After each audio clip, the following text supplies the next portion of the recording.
Order at 7:02. I got Next door. I'll call FinCom to order at 7:02.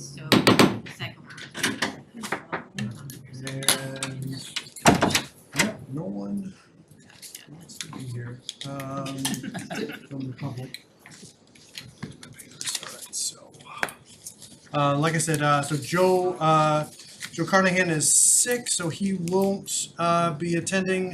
Joe, whenever you watch this, hope you feel better soon. And then in addition, Mary Ann's going to be here just a few minutes late because of the college fair at the high school.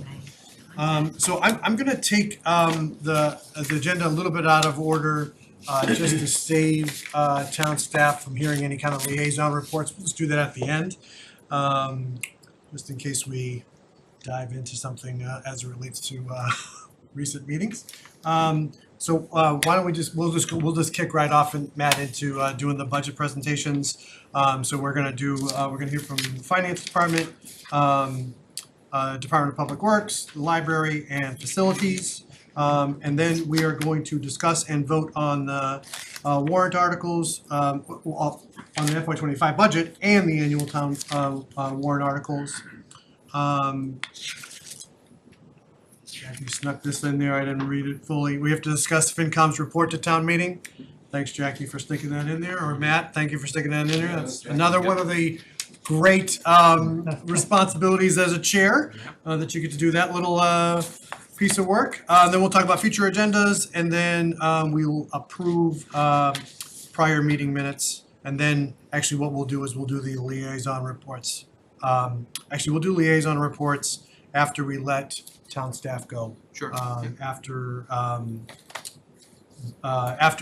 the budget presentations, we'll start with liaison reports, and then we'll do then we'll vote, and then we'll do FinCom report on town meeting, future agendas, approve prior meeting minutes, and then skedaddle. All right. So Matt.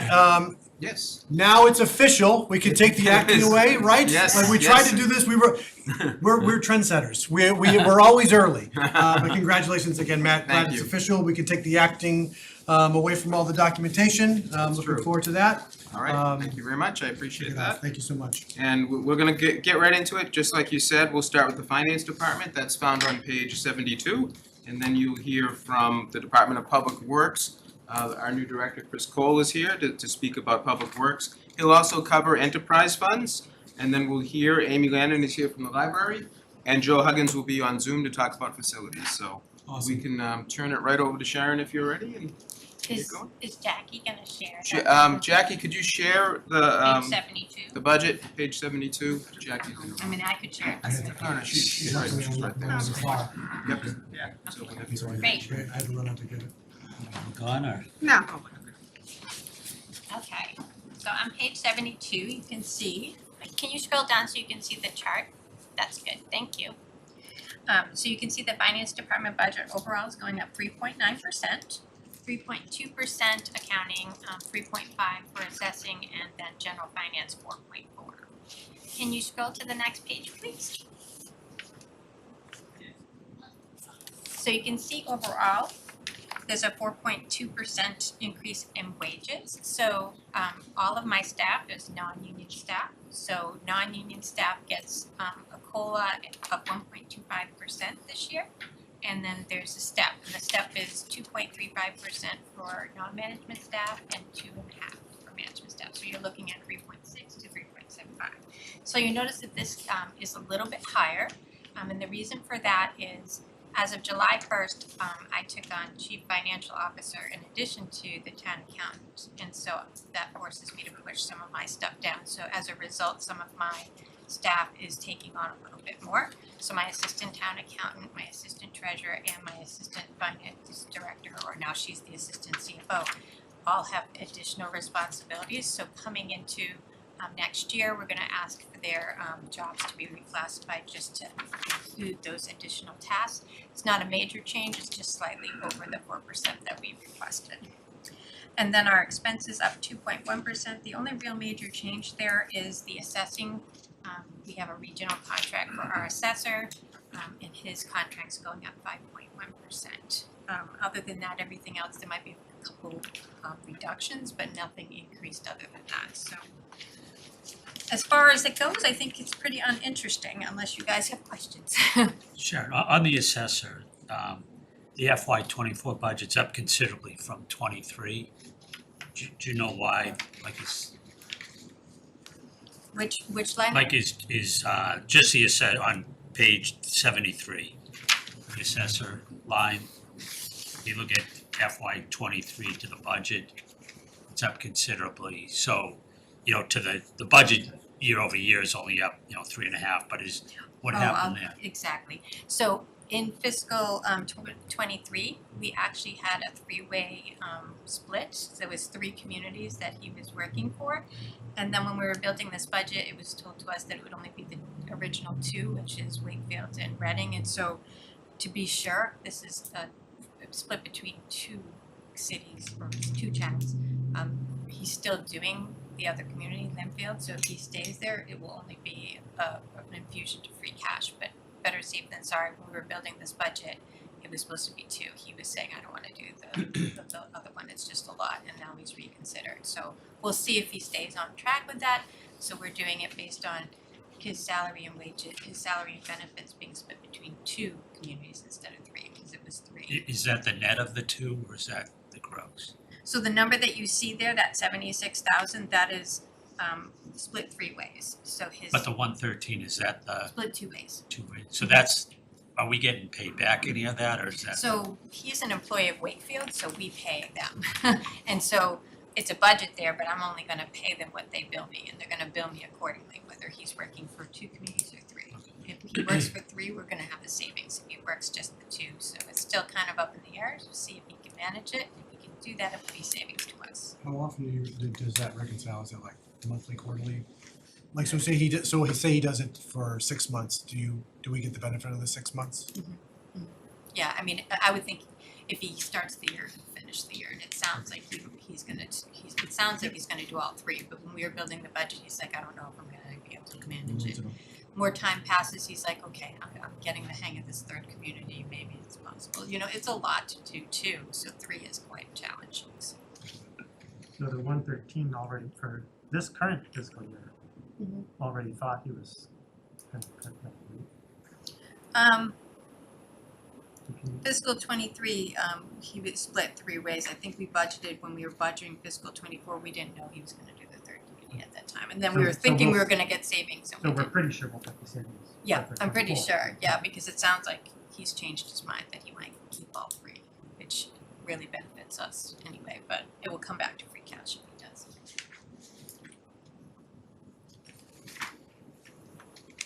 Any other questions from anybody? Sounds good, thanks Sharon.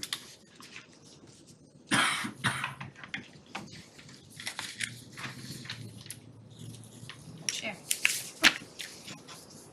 Okay, Department of Public Works is next on page 79, Jackie. And Director Chris Cole will come and talk about his department. Thank you, Matt. Good evening, everyone. Congratulations again. What's that? Congratulations again, Thank you Chris. very much. Thanks for coming in, appreciate it. Thank you. Before I go into the budget, I just wanted to touch upon a few of the grants that DPW had received this past year. So we have a Mass DEP Sustainable Materials Recovery Program grant for $5,460, which is an annual grant that we receive, and it provides for educational materials, mailings we can do to the residents on recycling opportunities and events. We had the earmark for the Laurel Hills Cemetery gravestone restoration for $35,000. Another earmark for Laurel Hills Cemetery, the wall restoration for $25,000. We had the local bottleneck reduction grant through MassDOT for $309,000, which will synchronize the traffic signals on Main Street between the Ashen Haven intersection all the way up to Salem Street. And that's actually going out to bid in a couple of weeks. We have another MassDOT grant, the Complete Streets grant to install sidewalks and curbing on Auburn Street and Parkview Ave down towards the high school. So that those bids will be opening later this spring. And then we have the Safe Routes to Schools grant, another MassDOT grant for pedestrian and roadway safety improvements on Oakland Road for $2.2 million. The design is just beginning on that now, and construction is expected to begin probably in a couple of years in 2026. And Is that gonna include a crosswalk then across Oakland from Berkeley? Or that's part of the design that they're. yeah, part of the figuring out? design process, yeah, we'll take a look at that, yeah. Is it just, and this may be early days, is it just Oakland Road, or is it any of the communities that are behind it? It's just Oakland. Does that cover, like, do you expect there'll need to be other funds, like, to supplement that, or? Not at this point. The entire MassDOT grant should cover the whole project. Great. And then lastly, we have the Maya FY24 risk management grant that we received for $9,500. That allowed the town to perform a chemical injection into the sewer system through one of our sewer stations to mitigate grease buildup in the sewer mains, because that's a major problem with blockages is grease buildup in the main. So Jackie, if you could please go to page 81. Next page, I think. Thank you. So I will start off with the general fund. So general fund wages, we had a 4% increase, which is all contractual. General fund expenses, administration, engineering, and stormwater were all level funded. Highway and equipment maintenance did increase by 8%. That was due to an increase in the gravel crushing line item, went from 10 to 20,000. In past years, this used to be at 20,000, but last year, due to trying to balance the budget, it had to be decreased to 10. So now that we could bring it back to 20 this year, we did. We had an increase in equipment maintenance by 10,000 as the cost of parts are going up. Increase in fuel from 190,000 to 230,000. Again, the cost of fuel is going up like everything else. Forestry had a 2.9% increase. That was for stump brush disposal for an additional $2,000 just due to increased costs. And Parks and Cemetery had a 5.1% increase. That was due to an increase in professional technical services by $1,000 for irrigation supplies went up. A $500 increase in masonry because the concrete setting foundations went up. $500 increase in plants and mulch because of increased costs, and the same with $500 increase in chemicals and seeds because the cost of fertilizer and grass seed went up. Now that concludes the general fund. Do you have any questions before I move on to the enterprise fund? Good, So you talked about expenses, do you wanna talk about the wages? Sure. So I see a 10% increase in forestry, for example. Yeah, that was that was most likely due to just movement from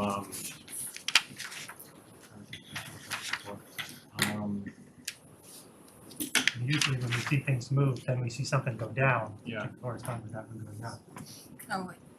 Looks like it has to do with senior and junior operators in the tree climbing. Okay. So tree climbers. yeah, okay, so it went so a lower level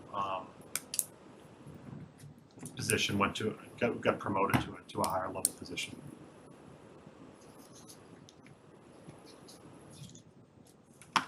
I don't know if it's in the forestry, but remember the town woods, like, what's the latest with that, like, in terms of the different phases? Is that hitting the forest budget? Forestry budget? Well, that would be the town forest committee, which is separate. That would be separate request that, they would, the town forest committee would be going before a town meeting for at a later date for the next phase. Okay, so none of that's covered in No. that? Okay, thanks.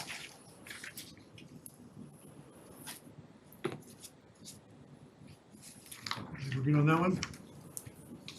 Moving to enterprise? Yep. Okay. Page 183. Can I ask a question? Oh, Andrew, sure, absolutely. sorry, I'm home for the, I'm a little sick, so I didn't wanna, come in, but. No worries Just at all. a quick question. On the wages line for where the snow and ice is, there's two lines there that are zeroed out. Can you please, just explain why they're zeroed out? Just because it looks like we have nobody working on the rubbish and on the, what's the other one? The traffic light, yeah. So 81, the traffic and street lighting, and rubbish and recycling is zero under wages. We don't have anybody working on Correct. that. Right. It's only expenses. Right. Is that what he's Perfect. asking? Yeah, that's what he's asking, why is the line for So I just wanted Well, to just in point case out we ever that that's all have Okay. expense have a based. It's not that we don't have anybody working there, it's just that they're based expense. Exactly. Right. Expense based, that's all. So, and They're being zero, so I'm not sure if it's worth leaving them there, but it's up to you how you wanna handle it, but if it's expense based, I'll just put it on the expenses, which it is on the expenses, but. I mean, fair enough, I mean, we could have taken it out, but I feel like every division has wages and Yeah. expense, and it just kind of confirms that there isn't any wages relative. Okay, that's fine. Yeah. That's fine, yeah, thank you. Thank you. Jeffrey, do you have something? I was just so, I mean, I know that rubbish and recycling, we have a contractor that, you know, that we pay out. For traffic and street lighting, is that mostly done by RMLD or, I mean, it seems like there's a lot of street lights or.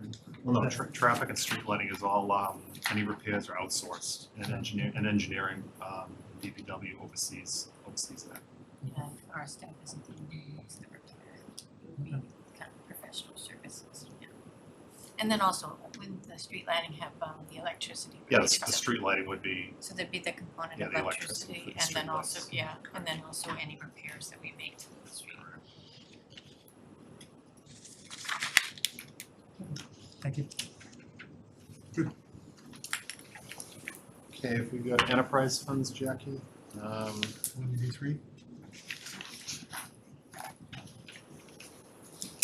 so I guess if you wanna go to 184, we can start on that. So, let's see, so on the enterprise funds, water wages, you can see increased by 3.9%. Water expenses, on the next page, Jackie. Increased by 4%, and some of those increased costs, were for, hazardous waste disposal increased by 3,000, just increasing costs. Fuel went up, by 5,000, again, increasing costs. We had, increases in software license and support, due to SCADA and licensing. Cost increase, that was a, $5,000 increase there. We had $10,000 increase in distribution general supplies as well as water supply, general supplies, $3,000 increase there. And then we estimated the MWA draft water assessment at a 3% increase. Moving on to sewer wages. Sewer wages had a 2.8% increase. Sewer expenses were a 4% increase, and those were due to, again, hazardous waste disposal increased by 4,000. Software licensing and support went up 5,000. Supplies went up 5,000. Fuel went up 3,000, and the MWA draft sewer assessment was estimated at a 3% increase. And then lastly, stormwater wages had a 3.8% increase, which was contractual.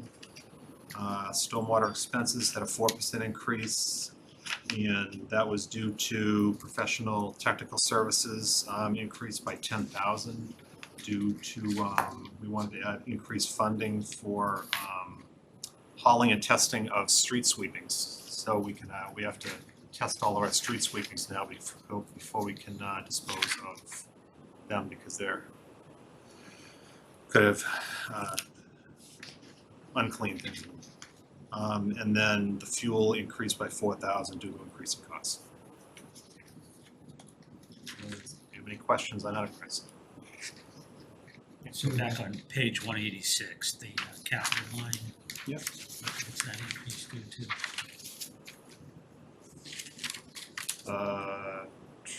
Capital from 110 to 675. I think there's a truck. in Yeah, there. there's A truck that's yeah. split between stormwater and Yeah, I sewer. don't have a capital plan for Yeah, they're both, if you notice, stormwater and sewer have a high number there, and it's because they're splitting a truck. I wanna say it's $350,000 each.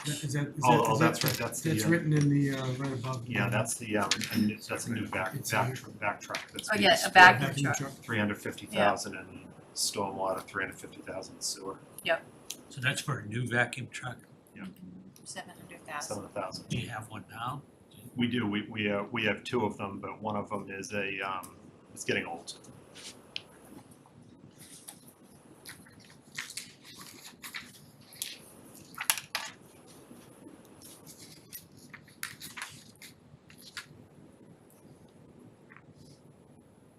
Any other questions on the enterprise funds? To water, sewer storm? Here. Thank you. Thanks, Chris, appreciate it.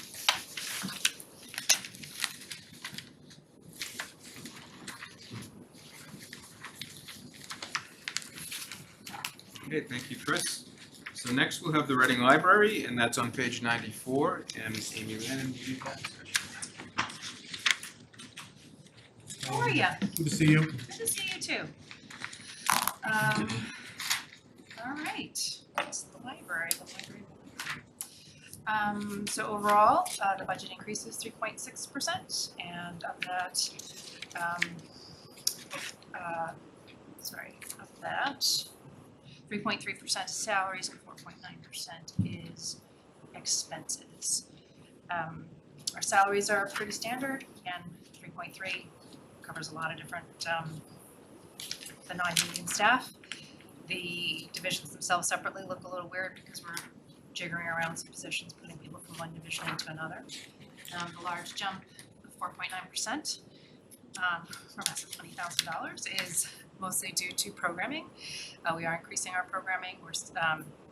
Last year we had about $11,500 worth of new program funding for community and cross-departmental activities, so we offset that with grants, so we're not asking for that amount, we're asking for about $6,500.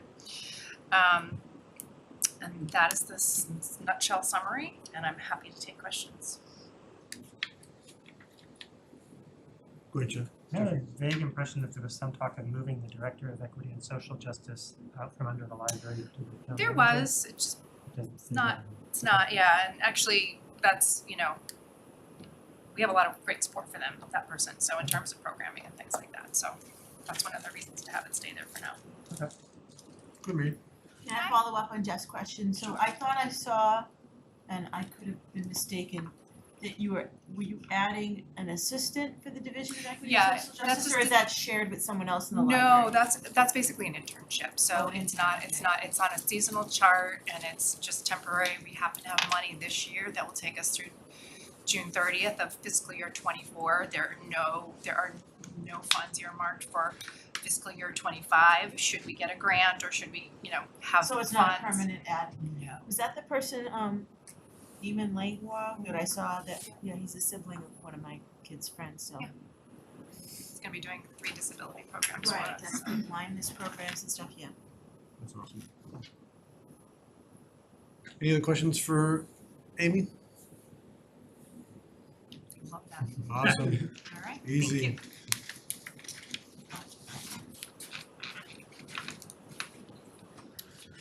Okay, and the last department you'll hear from tonight is facilities, and Joe Huggins is on the Zoom and can take over from here, I hope. Good evening, everybody. Can you guys hear me?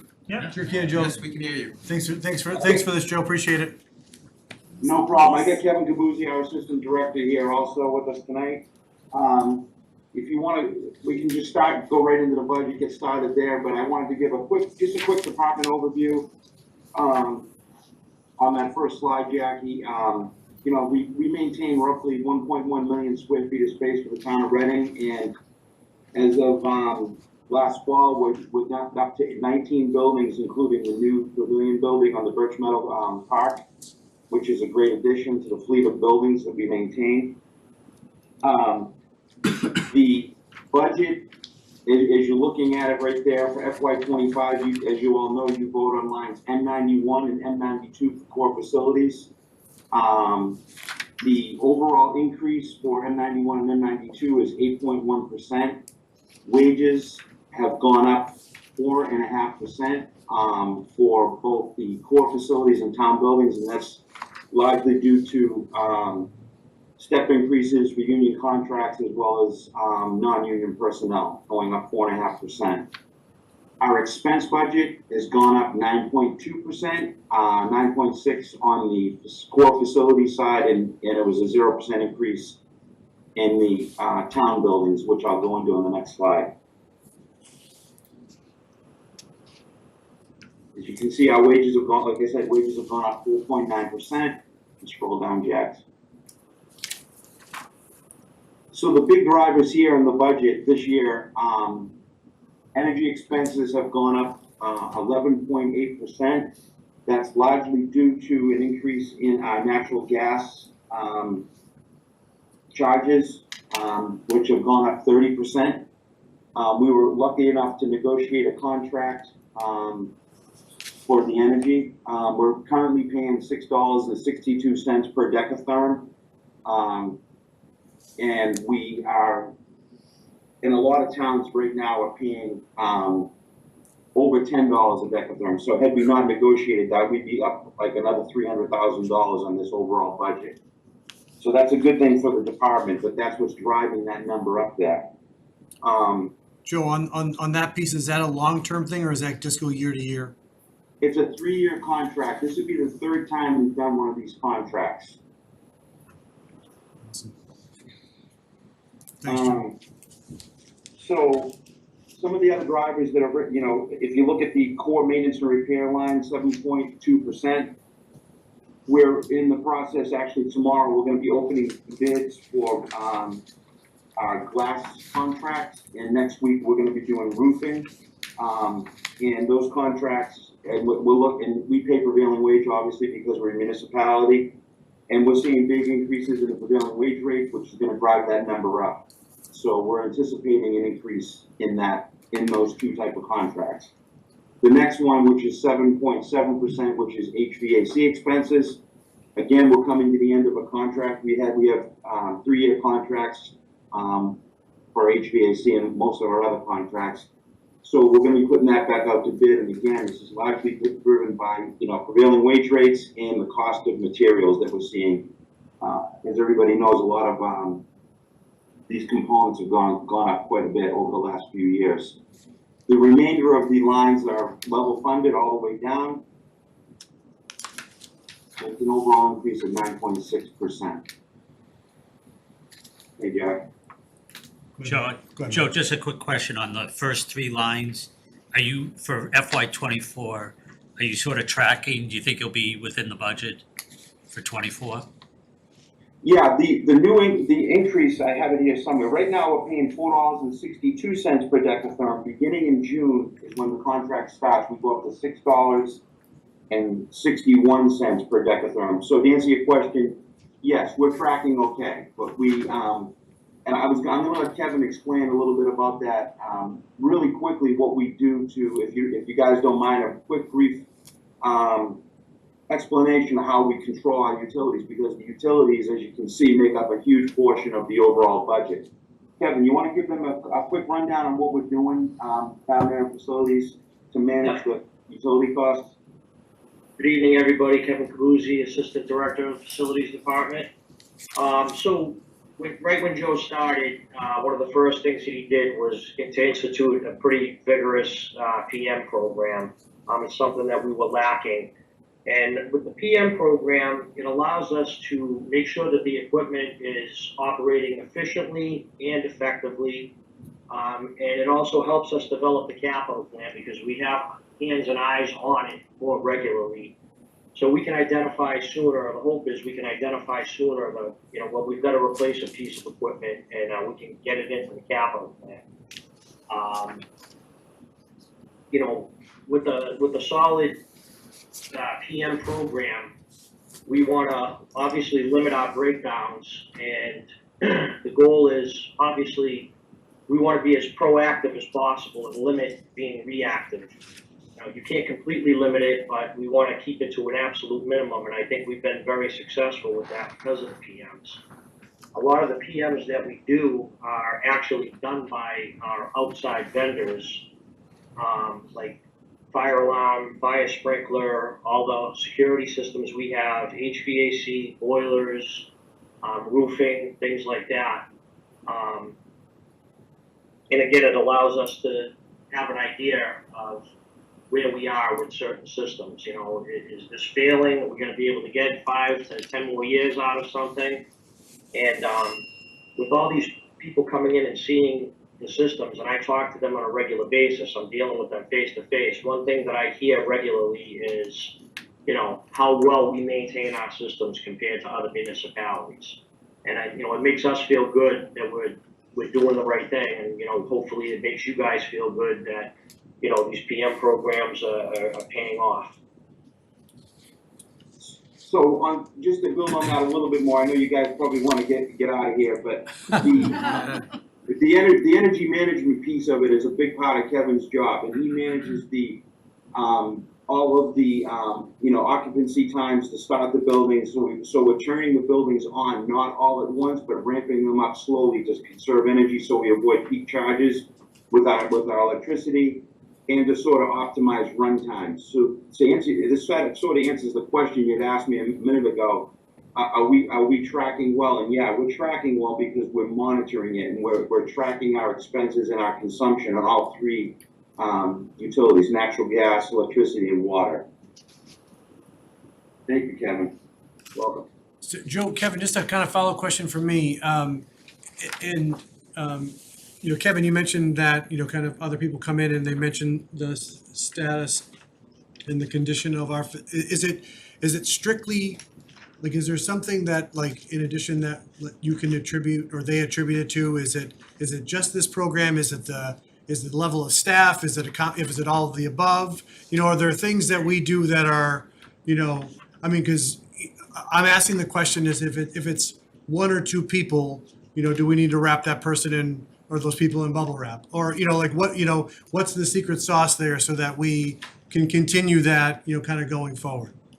Honestly, it is the PM program, and a lot of it is the town's willingness to invest in the buildings.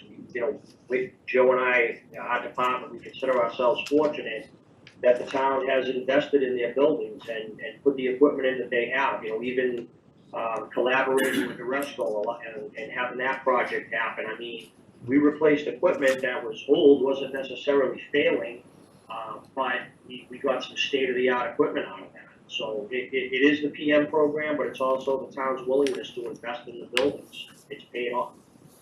Thanks, Kevin. Go ahead, Jeff. Yeah. Okay. Thanks, sir. I guess Kevin or Joe. Sorry.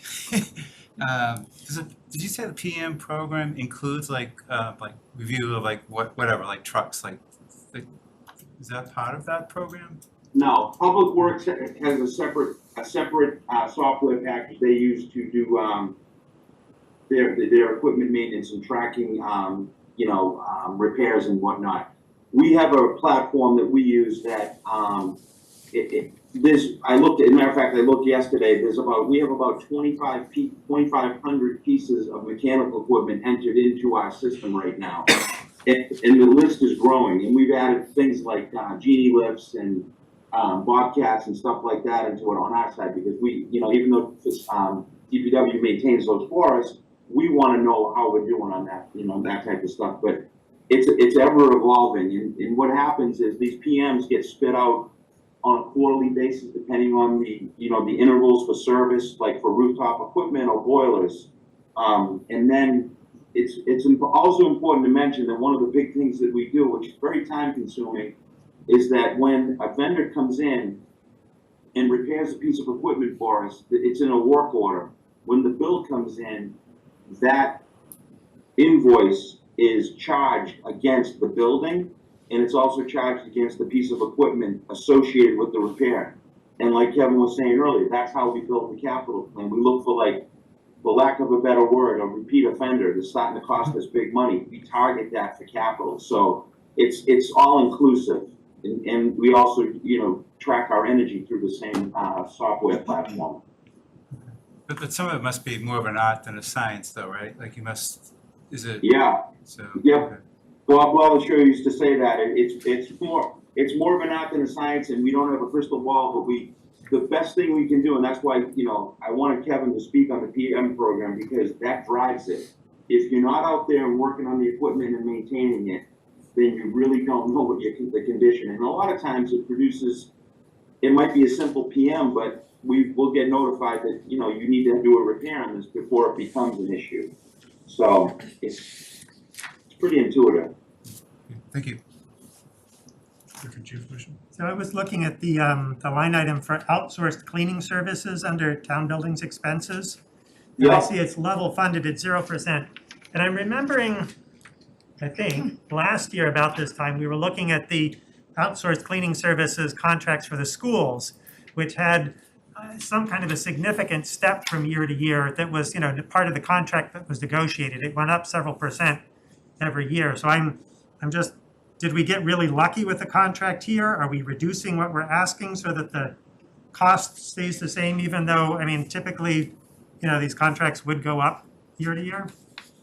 Yeah, the contract on the town side for the cleaning services is the price was the same for all 3 years, basically. That's why you haven't, the next year you're gonna see it'll be a change, because that contract comes up for rebid. The school cleaning contract is a much different animal. It's a $400,000 a year line item to clean the high school, and we do some cleaning at the Coolidge Middle School.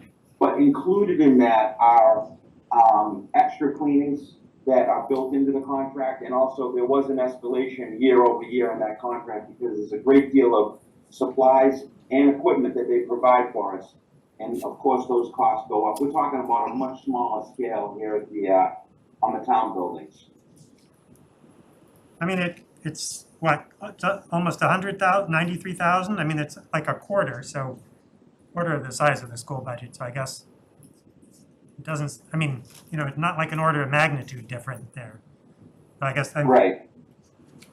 All right. Yeah, I could dig into that, and I don't have the school budget in front of me right now, but I do know that on a contract that size, usually what they do is, because there's a big investment for the company, for the cleaning companies to do those buildings, there's a big purchase up front for equipment. And what they do is they, to try to recoup some of the costs, you do get an escalation every year. That's one of the reasons the price goes up. Okay. Because there's a great deal of equipment that they do provide for us over there to do that school. Okay. I'm just kind of hoping we could find a way to do the same, level funding that we see on the town side on the school side, but I guess that's wishful thinking. Well, there's always ways to, it gets down to, you have to remember that the high school, not to talk too much about the school custodial budget, but 99% of the cleaning at night is done by the outside cleaning contractor. On the town side, it's only pieces of buildings, because we have 4 custodians over there. So it's a little different. It's like that, almost apples and oranges, really, is what it is. It's a totally different animal. Okay. Any other questions for Joe or Kevin? Well, there was one other question that kind of came out of social media, so it's a little dangerous, but people were griping about their water bills. And one of the questions was, where does the town pay for the water, or who pays for the water that does, say, the town green or the athletic fields over in the Birch Meadow area? Is that here in the town building water, sewer, street water, or No. is that? No, Somewhere that else. the only irrigation that goes through the facilities department is fields that are on school property. And you know, for instance, like we have irrigation at Coolidge Middle School, we have some irrigation at the high school, and I think we have a small irrigation system at Eaton, Kevin? Is it Eaton? Out back there, I forget. But those There is, fields we are don't- the, Yeah, we don't pay for that one, nothing. yeah, that would be the town, that would be through, Public Works. DPW does the fields. Okay, But we pay for water, it's not, you know, it's Yeah. not free to us.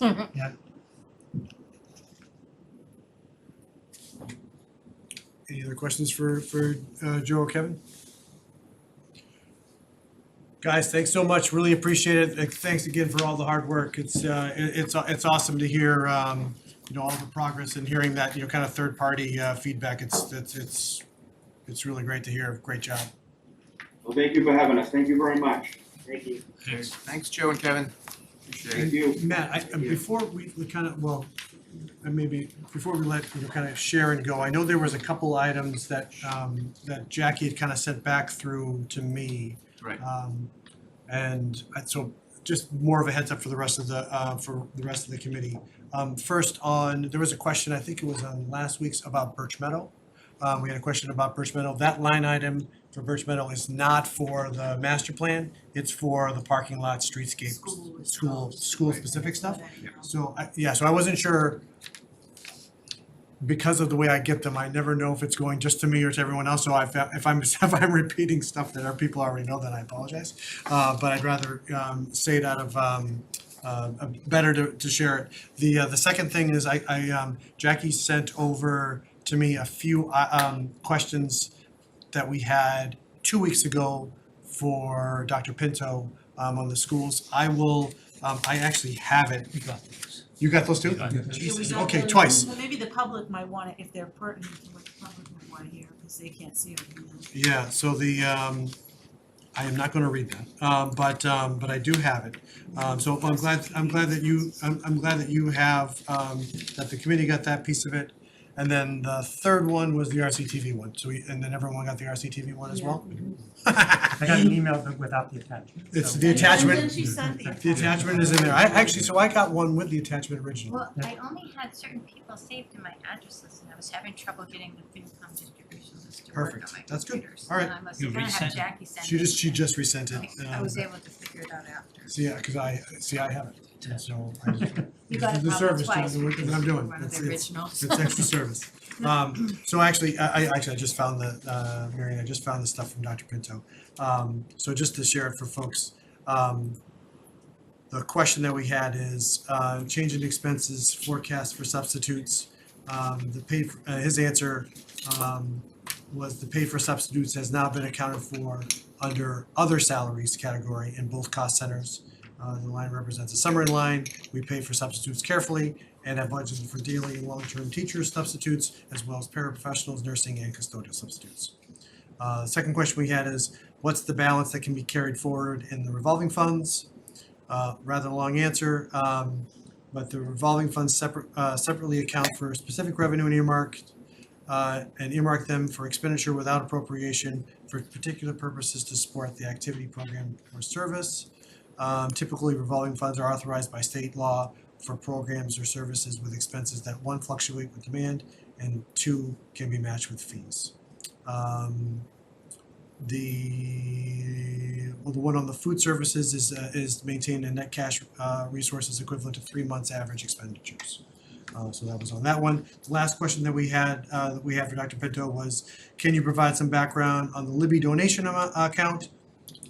This gift to the school district by a former resident and graduated resident high. The scholarships are managed by the counseling department, and they award 22 $4,000 scholarships each year to the student awardees in the form of a check. The first awards were given in the spring of 23.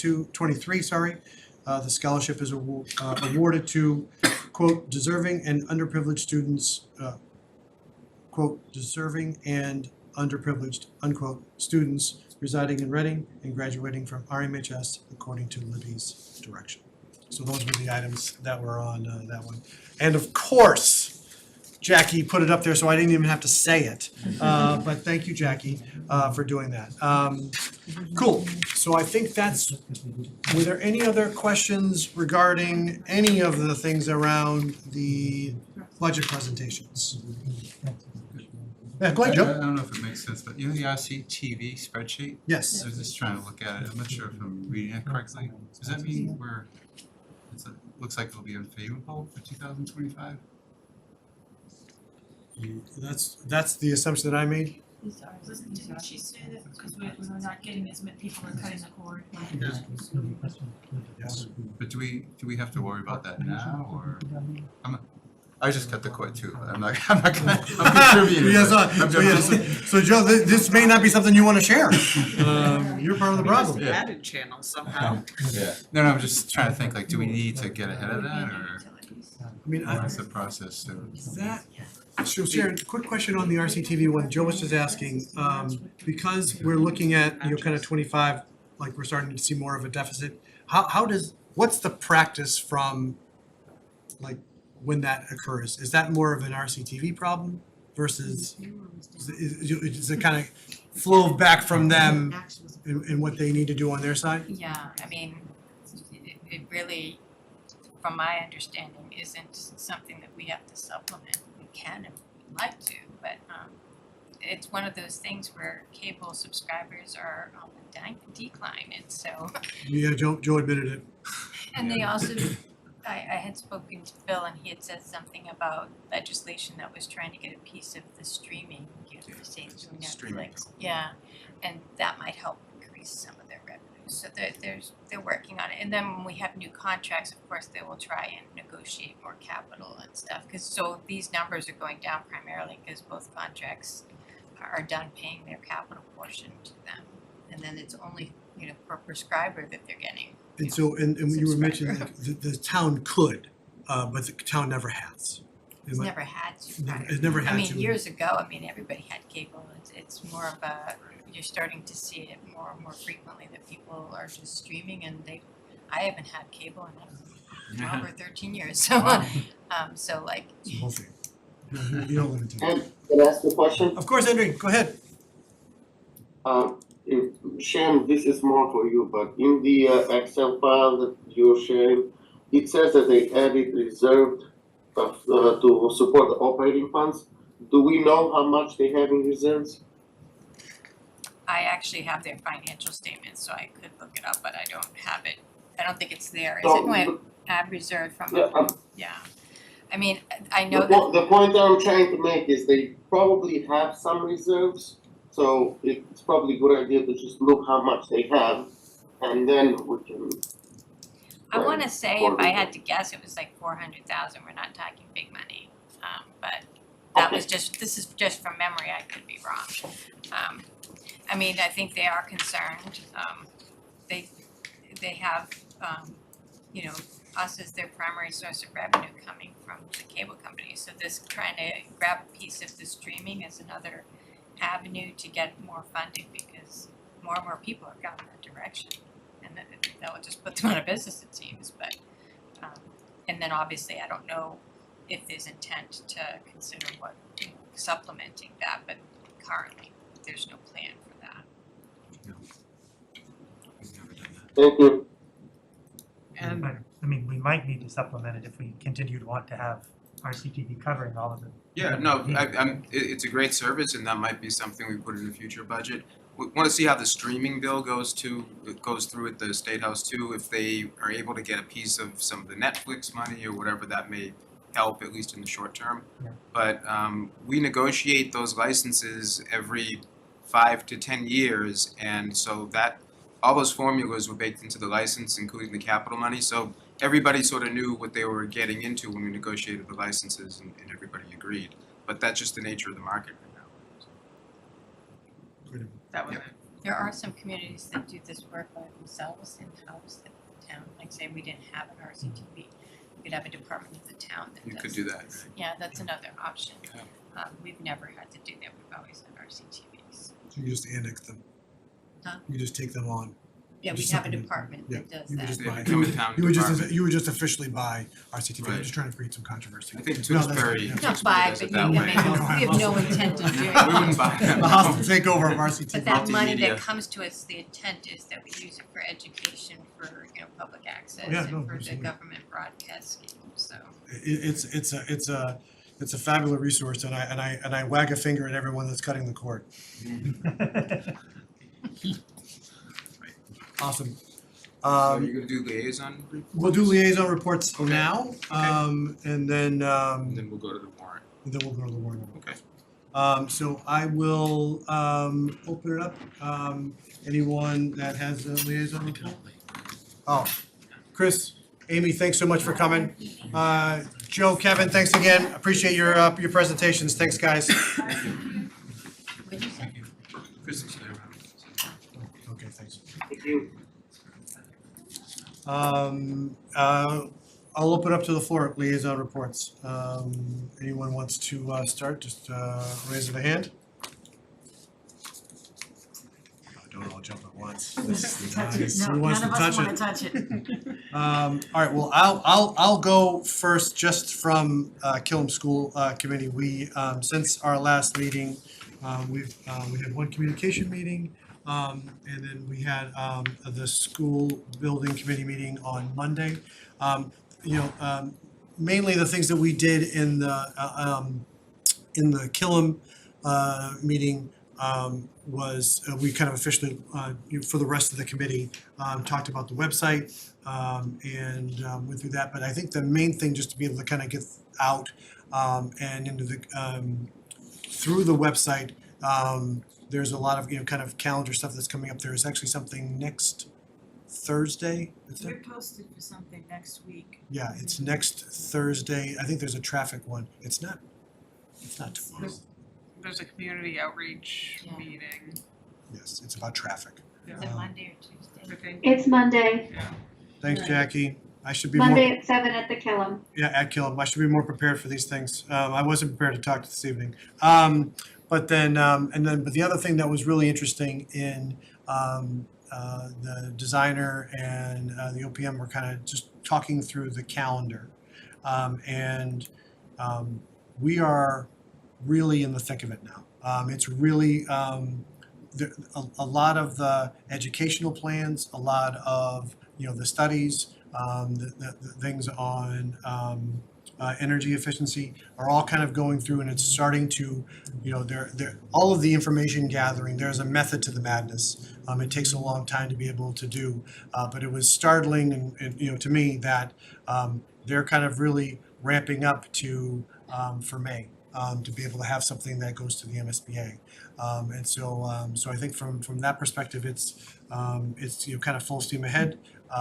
There'll be again more and more community outreach, more sessions like this. We're going to start to develop more kind of building plans. They haven't started drawing yet. They're on the cusp of that, but. A lot of the educational planning has been really fascinating. And then one of the last things that's coming up too, we are, as a school building committee, we are actually going to visit a few energy efficient schools, recent ones. I think there's a couple in Watertown, and there's another one else in another community that we're gonna go see hopefully in the next few weeks. It's, kind of interesting both from the, kind of net zero and things of that nature, but also just the educational spaces as well and what they represent. A lot of kind of like flexible space and things of that nature. And so it's really been fascinating for folks that haven't been paying attention. I would urge you to do so, because it's a big project on our side, and again, a lot of confidence in the professionals that we've hired. So it's been really positive. And again, hats off to Carla as the chair. She's been putting in an enormous amount of time as chair. So it's been we've been well led and kind of kept on task. Both from an executive level, communication level, and then our regular meetings. It's been very impressive. So from that standpoint as well. That's it for me. Did anybody else have any liaison report that they wanted to share? All right, so I am going to state, I talked about this a little bit before the meeting, and so I know we talked, select board meeting was last night, and I just felt I have a little bit of a statement from my perspective. I just want to make a brief statement from the select board meeting on, and I'm going to read it because, as you've seen, if I go off the cuff, this could last forever. So I want to make a brief statement from the select board meeting on March 12th. In the debate around the choice for chair and vice chair, I seem to have been caught in some of the shrapnel. The implication is that I and I alone have kept a stranglehold on the chairmanship for the finance committee. The facts which are important to share state otherwise. This is my third year as chair. But it is not something, FinCom chair is not something that I have asked for or campaigned for or publicly or privately. I have been nominated twice unopposed. Last year, our vice chair had resigned. And in this last nomination, I stated that I will not accept the chair at the next reorganization. I do not appreciate any insinuation of a stranglehold on power, especially when it is so easily debunked. I'll offer two examples. First, early in the ARPA process, the current FinCom vice chair and I proposed plans for an ARPA committee, which we know is the cross-functional committee, including FinCom, Select Board, school committee members.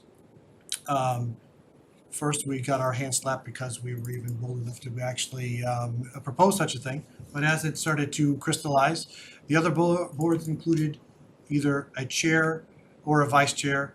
The school committee had both, not in FinCom. We purposely invited others to participate, and we were well served and made us stronger as a committee because Jeffrey, Marianne, and Joe all stepped up. Second, during the last FinCom reorganization,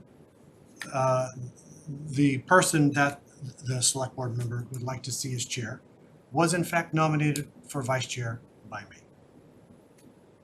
There are many individuals on this committee that can serve as chair or vice chair, and that is something I take immense pride in.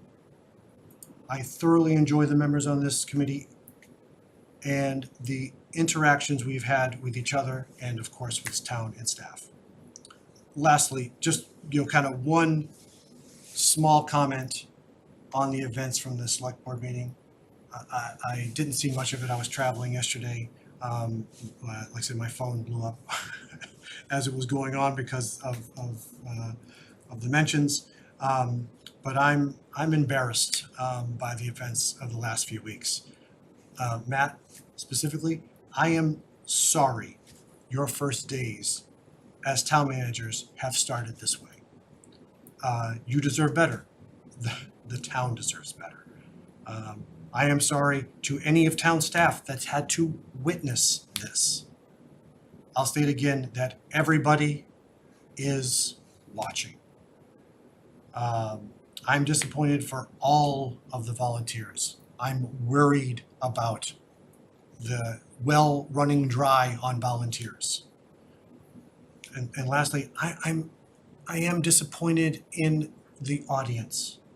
This isn't a spectator sport where we're cheering and cooing, and we're all volunteers.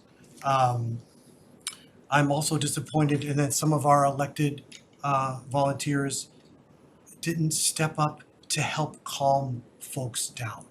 I understand the passion. I think it's misplaced, but I understand it.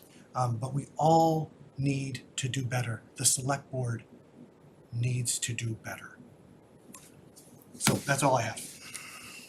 Can I just say Go ahead, Marion, absolutely. I found out later that my name was brought up during that meeting. It was my daughter's birthday yesterday, so I was out to dinner and had Happy cake birthday and to your found- daughter. Right, no, so I just wanna tell you that I had no idea that anything was gonna be brought up regarding that. And as far as what happened last night, Matt, why don't you just put some names in a hat? somewhere? That's the fairest thing. I'm dead serious. Yeah. Cause there's no easy answer. Go ahead, Mark, absolutely.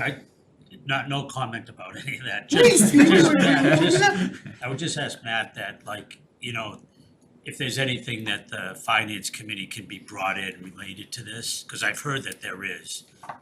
And I don't know what the truth is, but if we get brought in, we should know what our responsibilities could be in this, so. I don't know if you know, or if you could take a look at it, because. I can certainly take a look at it.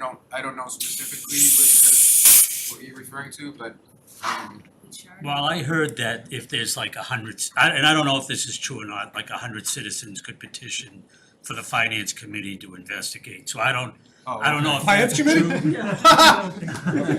That sounds, So I don't know. It's in the bylaw. Is Yeah, it so I really? don't know what's in, yeah, so I heard that today, oh so, my. but it would just be good if we knew, Yeah. what our involvement could be, just so we're prepared. okay.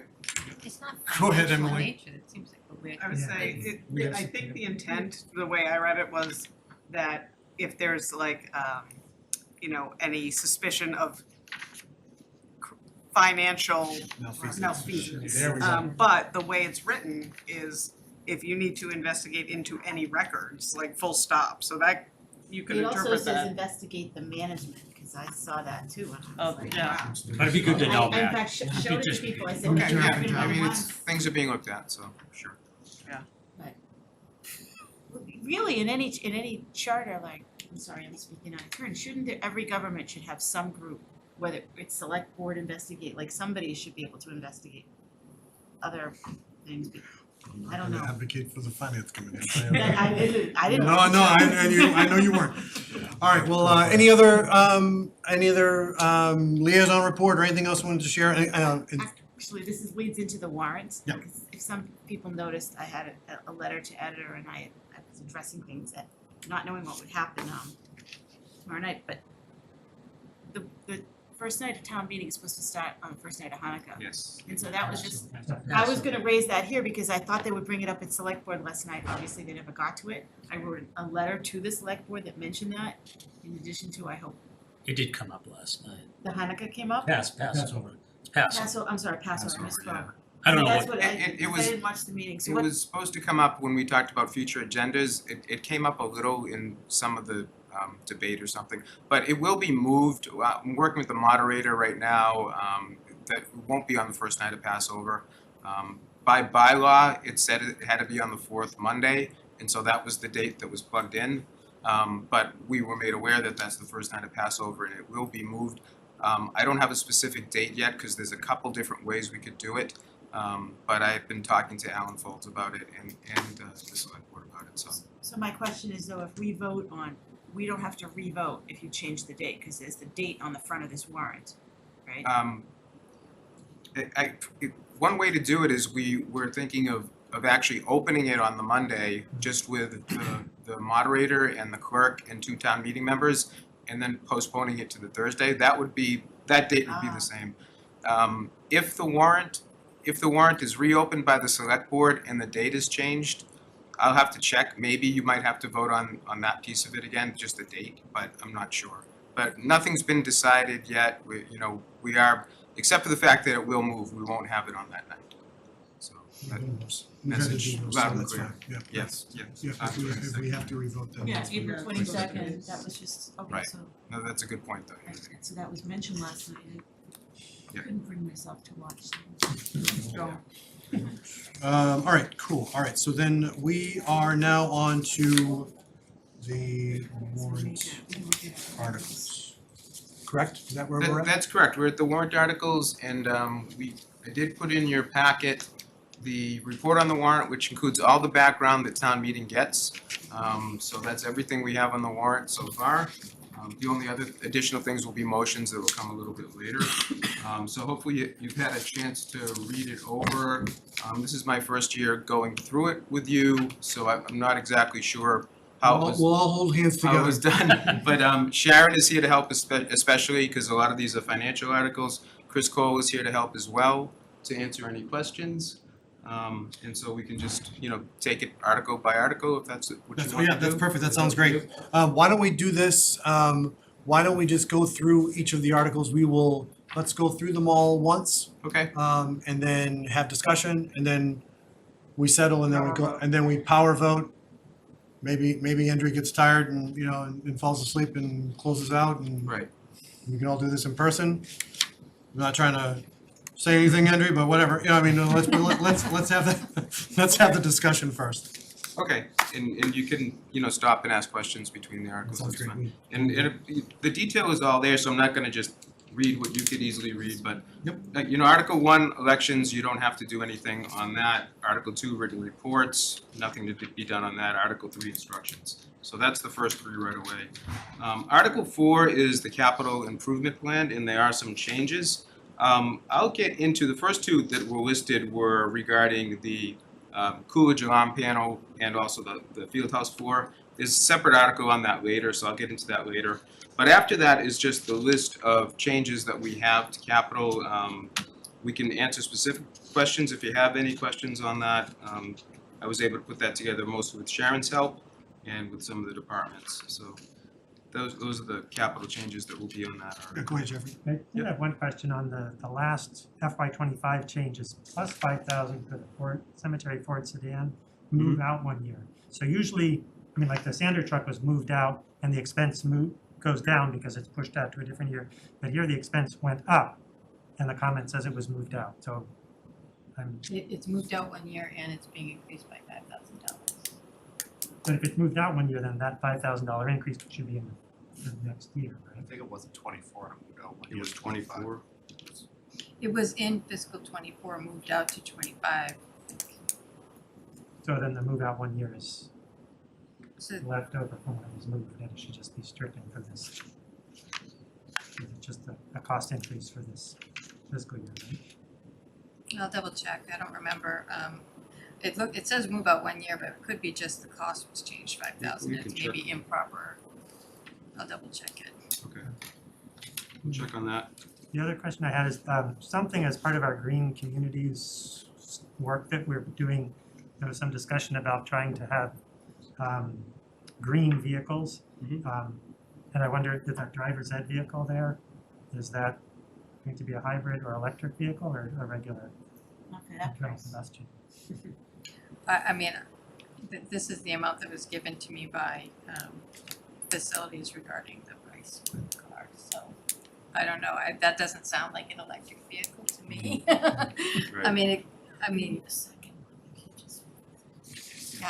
These are kind of estimates provided by the department heads when we have something. The other thing that was brought to my attention was that we had pushed this out because when Susan was here, she had stated that she was gonna get the car for driver's ed out of adult ed out of the revolving fund and we could move it out. And then it never happened, so it was brought to my attention that we moved it out. But, we never really bought the car, so it had to be moved back in because it was pushed out whatever number of years, thinking that we had purchased it and we hadn't purchased it, so somehow it got lost in the mix. So I think that might even have been the amount that we had all along, but it does not say specific hybrid so I'm guessing it's not. It seems like a hybrid might be, or electric might be, because it's not used most of the day, right? It doesn't go on really long trips. Right. So it It may be a good We could candidate. talk to Joe Huggins about it. It certainly could Yeah. be, if they wanted to go that route in November town meeting changed. Is there a charger at the high school to charge it though? Is there what? Is there Charger. It's electric- parked next to the field house, right? So you might have to. On a Do they corner No, that but we actually feel- now there's a charger in the new, where Imagination Station used to be. There's two chargers that's right right. there. Yeah, So that's- they always keep the driver's ed car right behind the field. Yeah. They really need a second car with that level of enrollment, that's, Oh, with the driver's ed. I'm told that the car isn't really, on its last leg. Yeah, They're my like, daughter we was can't using wait it as last long as you fall. had, because I thought that they replaced it, so. And so I'm wondering, I can't imagine that they're expecting it, because they would probably need to install if they don't have an electric charger or something there to charge the car. So that would make it way more than 45,000 for sure, Yeah. so And maybe just in the interest in getting the car, because it was kind of pushed out in error, they probably just said, let's just get whatever we need to get a car. So Sharon, is this article to approve the changes to the capital plan, but the actual capital for FY25 comes further along, right? Yeah, so So that this- when the budget gets approved so, for Jeff, fiscal I don't think- 25, that's when the money actually. I don't think it's important in here what you wanna get to, it's really the budget. Well, it would have to be in both, like, so if they determined that this isn't enough to purchase the car, it would be a change at a later date, like at November town meeting. Let's say it's gonna cost $65,000, they could ask for an additional 20 to further buy it. But it doesn't sound like it can wait, it sounded like the car was really, not doing as well as they expected, and they wanted to get a new one sooner rather than later. George, you have something? Yeah, I think this came up before, but the Coolidge alarm panel, what's like driving that, like the urgency of that? I'm not sure. I can answer that question I if you'd think like. Joe's actually on, so. Oh, good, okay. Go ahead, Joe. So there was a capital, allocation out further for us to replace the entire, system over there at the Coolidge Middle School with the design cost associated with it.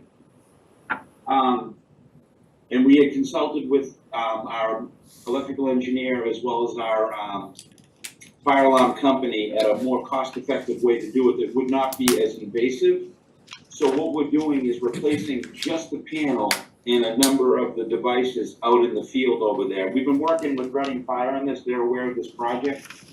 So basically what we're asking for is money to replace the panel and some devices out in the field. We've done a temporary repair over there, which the system is running, but this does need to get done. So this is more or less half of what we'd be spending if we had done the new, ripped everything out, but that would have been a very invasive project to do that, so we decided to go this way. Okay. So what you had in 26, like, was just the design, that didn't cover everything, that was, No, okay, good. Correct. Okay, good, okay, great. Yeah. Thank you. Any other questions on Article 4? Okay. So we can move to Article 5. Article 5 is to amend the FY24 budget. And in the background, you see there are several amendments listed that we're suggesting. Most of those came through Sharon and her review of the FY24 budget and discussion with department heads. So happy to answer any questions regarding those. Any questions for Sharon on Article 5? Well, these we already talked about. Right. Sorry, No, Joe, yeah, dumb absolutely, question, 100%. but someone might ask it, tell me, like, what is like a sealer weight and measure? I'm not sure. if Sealer of anyone- weights and measure? Yeah. That's the person that goes around to like the gas stations and whatnot, and they test to make sure you're getting the right, Oh, okay, good. amount. And same with grocery stores, you're getting a pound of ham, so that's what the sealer of weights and measures does. Good question, Joe. I didn't know people All did that's that. happening The there. sticker on the gas pump. Right, and it was the state, right, but. Yeah, and we actually hired somebody and they I've seen asked that. them. I didn't know that, I just thought that was some random guy. It's just moving it. Right. Graffiti. Yeah, it's sort of an arcane term, but it goes back a long way, but it's still important. It's really a consumer protection device. Go ahead, Mary, absolutely. I just thought of something when I'm just looking at snow and ice expenses as projected for an increase for next year. Did we have a favorable snow and ice expense this year? Like, did we come under budget so far? So far. So far, I mean, it could This still is snow. precautionary, what we're asking for, just in case there's another storm. Jinx. Jinx. I know, you had to bring it But up. we did have a favorable year thus far, but it's not quite over yet. I don't think you Yeah. can, anytime I go to the conference in UMass Amherst next week, and almost every time I go out there, there's snow, so you just never know, like, we get a storm. So, so this is just precautionary, we are under budget currently by like 75,000, so it would give us about 150 for snow. Any other question on 5? Alrighty. Okay, Article 6, payment of prior year's bills. Last I heard that was gonna be tabled because we didn't have any, is that still correct? Yeah, I don't have any. We don't have any, so that will be tabled. We can go to Article 7, that's OPEB. We have a pretty good explanation in there of what we would be putting into OPEB and why. I think it's $200,000 is the current number, is that correct? 300,000. 300, sorry, 300. So that's down 200,000. Yeah, so, I mean, benefits for a real long time has had a buffer built in, because when we build the budget, we never know enrollment, we never know what the actual increase is gonna be. And so at the end of the year, we end up having a little buffer, and we've been kind of using smaller increases. I mean, prior, we used to do a standard 7 or 8% increase just to be safe.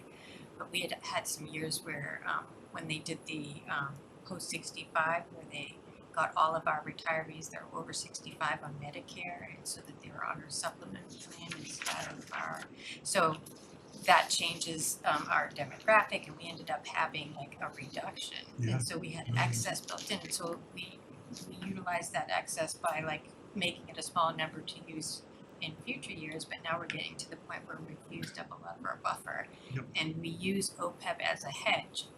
We don't put the money into the trust until April in case health insurance comes the other direction, because like I said, when we're building the budget, we never know what the increase is going to be, and we don't know what enrollment looks like. So there's a couple of things that could go against us, and this is the first time I've seen us go the other way and actually take from OPEB. It usually is we have savings and we put it in OPEB. This is the first time we've kind of asked it to go back the other way. Yeah, for several years. It's like, you know, Because we had some really great numbers Yeah. for years and years and years, and so extra money is always going into OPEB. And now that we've exhausted some of our buffer, we're gonna start seeing the potential of this happening, because we weren't using 7 or 8% for the last few years. You know, we were trying to use up that buffer. We don't wanna have too much excess in there and crowd out other things. okay, so, but, and we're still on, and it doesn't say it in here, does it? We're still on target for OPEB. So OPEB is not mandated, and so the enterprise funds are on target to be fully funded by 2030 or something like that. The general fund does not fully fund the OPEB. You know, that you get a funding schedule, and we just can't afford to fund what needs to be funded above and beyond. And so the plan is that when pension is fully funded, we would redirect funding to OPEB to That's right. put a Okay, bigger I dent. got confused, sorry. So OPEB is, you know, and we're lucky that they haven't mandated anything, because it would be a budget buster, I would think. But is it true it's not hurting our credit rating though, to lower it? No, in fact, we've been committed for years to putting money into the OPEB well before a lot of communities, and so it's one of the positives. They look at that we don't ignore that liability. We're always diligent on putting extra in there if we can, and putting some baseline number in there every year. So I think we address it, even though we can't fully fund it, we're addressing it as much as we can every year with the plan of redirecting funds once we get to the fully funded pension, And what's pension? 2031. 2030, that's the one I was thinking We're of. getting there. I feel like it's just one of those moving targets. You have a bad market year, now you're going out a year or whatever, so, and all the Well, different. it's not moving farther away though. I mean, it hasn't really moved farther It away. was 2029 for years and years and years, Yeah, and then last year, PARAC insisted on us dropping our discount rate down to 7% from 7.5%. It was too much. We only had so many years left of fully funding. It would have hurt too much, and so we had to push out for the first time to 2031. Yeah, we're closer than. But I feel like the retirement board and the town are on the same page. We want that funded sooner rather than later. Yeah. And so we've been very aggressive, but it did, like I said, hurt us in our budget for fiscal '25, because they're trying to be aggressive with it. They reduced the discount rate again to 6.75, and they're trying to stay on target with the 2031 and all the improvements they made to the assumptions, like the mortality table and all that stuff. That ends up costing more money when they improve those things. And so it increased 8.3%, and then it disproportionately hit the general fund for 16.8, you know, when we got the actual breakout by fund, because we break it out by water, sewer, stormwater, RMLD. The general fund has the majority of the employees, and so we had some negatives that had hit in the 2 years since our last valuation. We had a couple of people go out on disability retirement young, so they're in retirement longer. That's kind of a loss to us. You know, they make assumptions about when, you know, how old people are when they die, and they said fewer people died than they expected. Like, there were all kinds of things that hurt the general fund, so that when we got that 8.3% across all the town, the general fund got hit more than the others. But it makes kind of sense because we have more employees than the general. It's helpful. Thanks for that.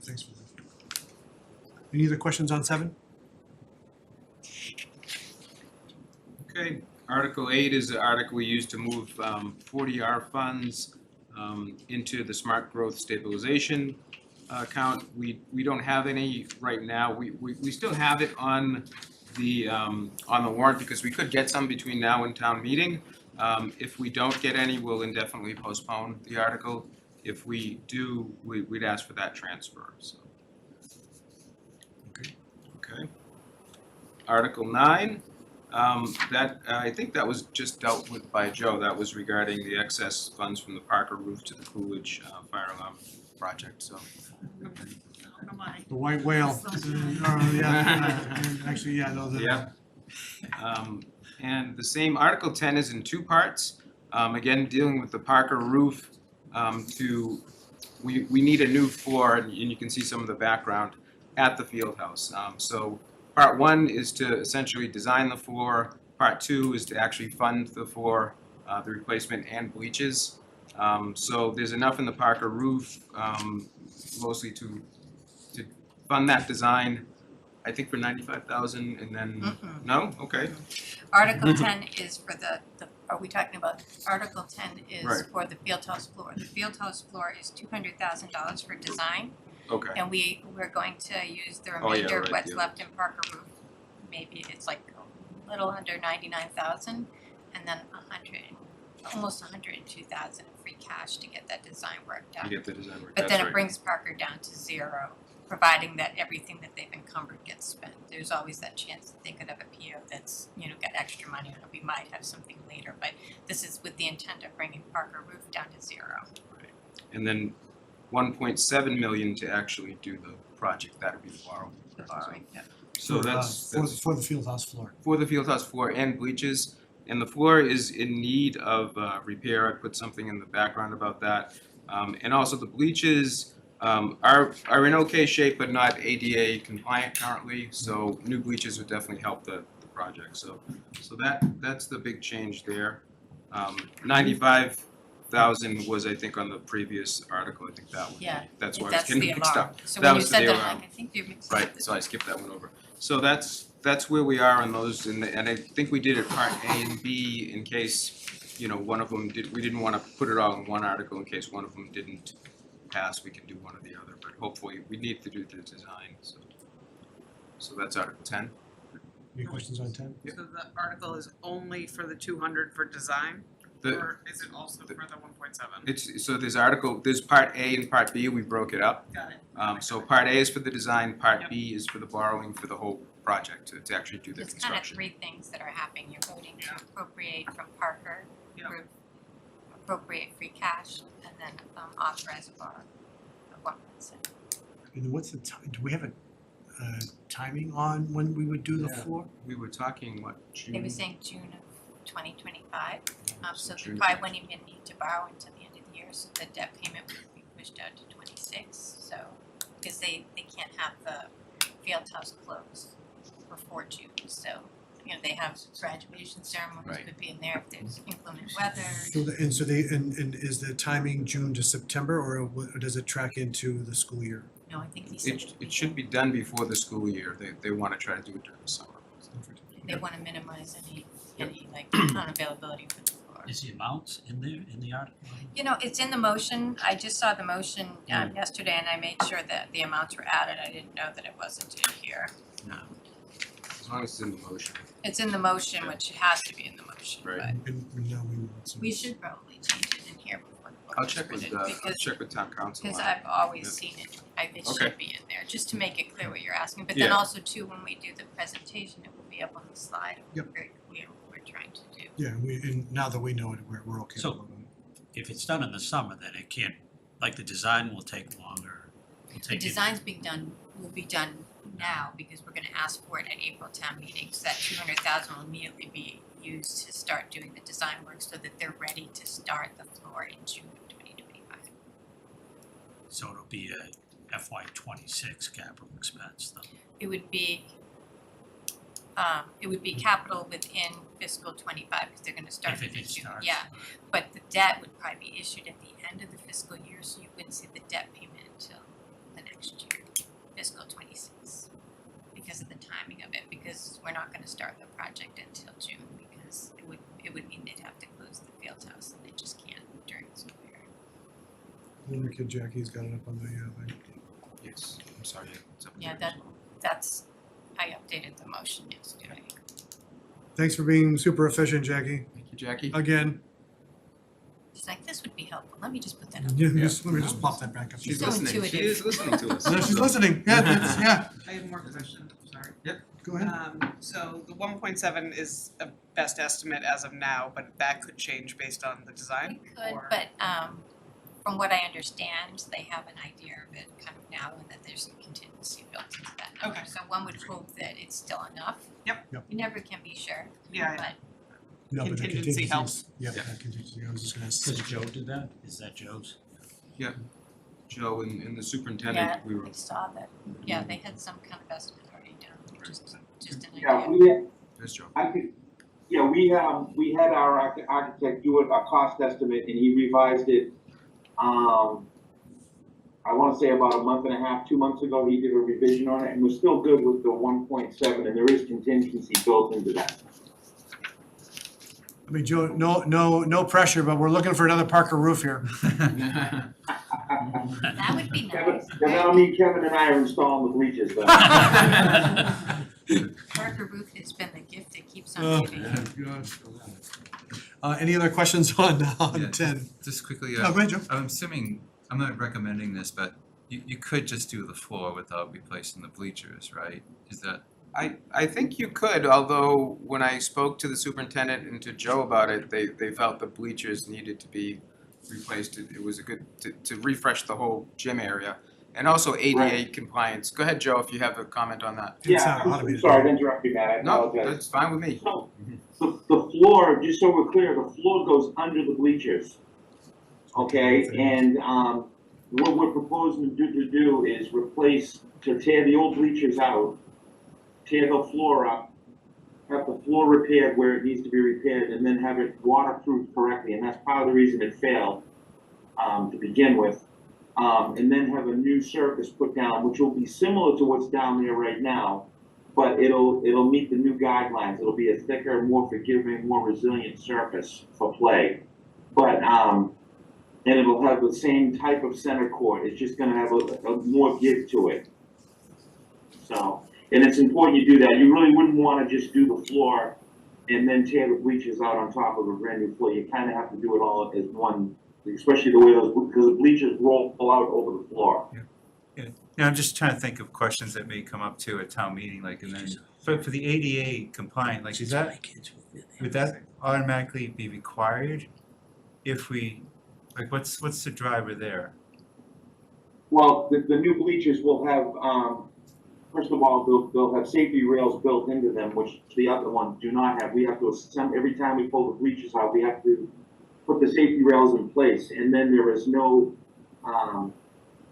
cutouts on the old bleachers for, accessibility. So that's built into it, the new bleachers, which will be made out of aluminum also. But we're not in like violation or any statute, I'm not sure how to ask this thing. I Since it's think like- if we replace them without doing that, we'd open ourselves up, but we're gonna do the right thing.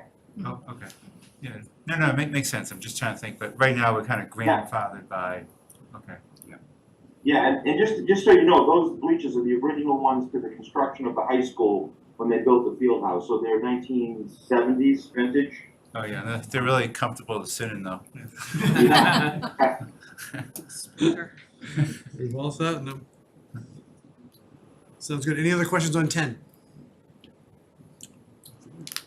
Okay, the Article 11 is the standard one we do every year, approval of revolving funds. So they're all listed in the background. In terms of the inspections revolving fund, a couple of projects are coming off, a couple of projects are being added, and then the rest is the listing of the other revolving funds with the expenditure limits. Any questions on, oh, sorry, May, go ahead, Maria. So I have a question. I see 25 Haven still listed there as a development, and the 40R on that went away, and now it's a mosque, so, or going to be a mosque, right, or Islamic Center. Is that still going to have the same level of inspection kind of things that go in as comparable to like a large housing project? Do we have those kinds of costs for I mean, a Dover Amendment style project like that? I know what you're saying, yeah, and I did review this with planning and they thought it was important for it to stay in. Probably not, I mean, it's not gonna be a large project like that, but still, they thought it was important to keep it on, at least for now. I mean, it still will have inspections, right? Yeah, for I mean, you'd fire still, safety. they No, still I know, need but I to do mean, all not at the that, but same not, level, I guess. not if it was gonna be like 30 units of housing as opposed to, I think it's gonna start off as one story and maybe a few stories after. So what, the other part of my question just is, what makes some things come off versus go on? For example, 18 to 20 Reuben Street does not appear to be done. You know, well, we'll look right out at it, and they're still working on it, so. Yeah, right. I think that I could get a better answer from planning, but if it's substantially done and it, looks like it's coming off, then it's offline and then it'll come offline. So it'll be done during FY25, seems to- whereas the other stuff won't, okay. Right, and it seems to be well on its way.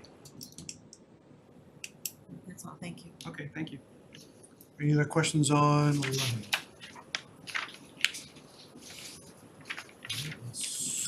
Okay, so Article 12 is the budget, and we just reviewed the budget, so I think you asked all your questions at the appropriate time there, and this year. So that's adoption of the budget. I can go to 13. 13, we had originally planned to do some zoning amendments for the MBTA communities, and we had several hearings, several public meetings. We had decided to put that on pause based on a lot of the public input we got.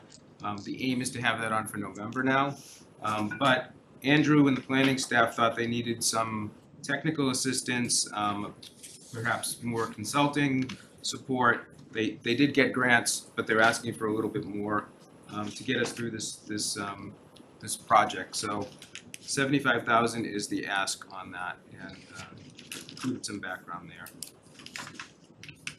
And he really feels it's necessary, and it's important. Obviously, I think people have followed MBTA communities pretty closely here. So we've had a lot of public meetings. Any questions on 13? So where's that money coming from?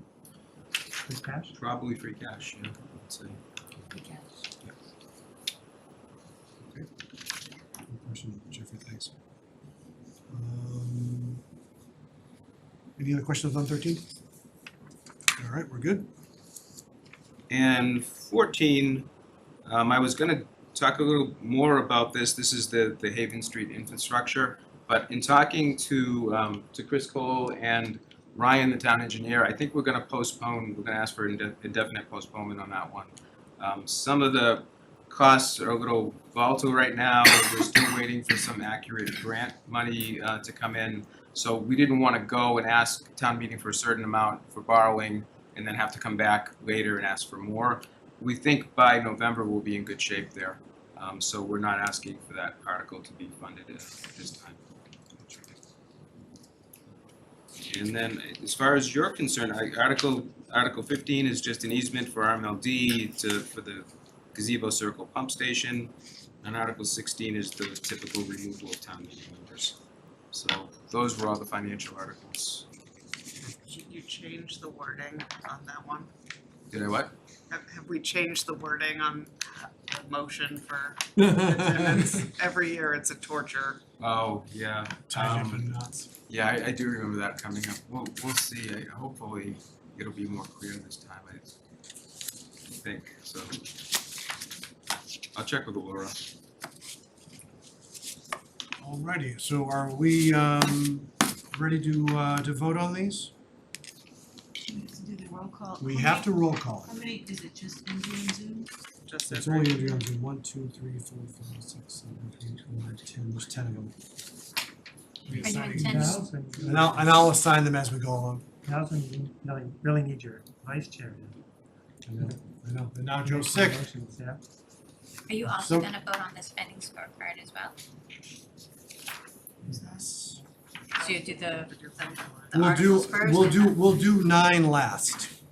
We'll do Article 12 last. 12. Which is the 9th one we have to do. Okay. Wait for Joe to come back. So we'll do the budget. You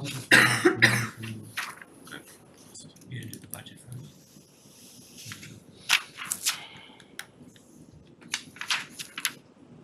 You're still there, right, Andre? Yes, I am. You sounded better. Just checking. All right. I'll put Joe last. All right. So yeah, well, let's all right. So let's go off to Article 4. And let's. I need a motion for Article 4. Motion to recommend the contents of Article 4 to town meeting as presented. Thanks, Emily.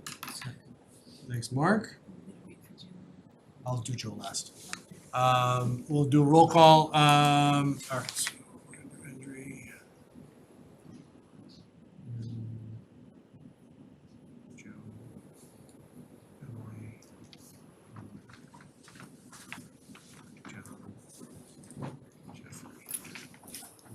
Jeffrey. Okay, roll call vote. Andre for Article 4. Yes. Mary Ann? Yes. Joe? Yes. Emily? Yep. Mark? Yes. John? Yep. Jeffrey? Yes. Ed, yes. Passes 8-0, Jackie. Assigning it to, Oh, and assigning it to Andre. Thank you. Yep. All right, so now we're on to the second one for us, Article 5. motion to recommend the contents of Article 5 to town meeting as presented. Second. Thanks, Mark. Roll call vote. Andre? Yes. Mary Ann? Yes. Joe? Yes. Emily? Yes. Mark? Yes. John? Yep. Jeffrey? Yes. Ed, yes. 8-0, Jackie, and we will assign that one to Jeffrey. And I have no idea why, so these are. All right, so Article 6, this is the, is it prior year payments? Tabled. Yeah. Should we do that one anyways? No, we shouldn't, because we don't even know what we're voting on. Right. All right, so we're not gonna do that one. We're going with Jeffrey's lead on that. What it says, no report. I'm just reading it. No, that's all right. No, you're gonna get credit for it. All right, so then we're on to Article 7, which is open. Motion to recommend contents of Article 7 to town meeting as presented. Second. Thanks, Emily. Thanks, Mark. Roll call vote. Andre? Yes. Mary Ann? Yes. Joe? Yes. Emily? Yes. Mark? Yes. John? Yes. Jeffrey? Yes. Ed, yes. 8-0, Jackie. All right, so we're on to Article 8. Who's presenting? Just sign it. Oh, shit.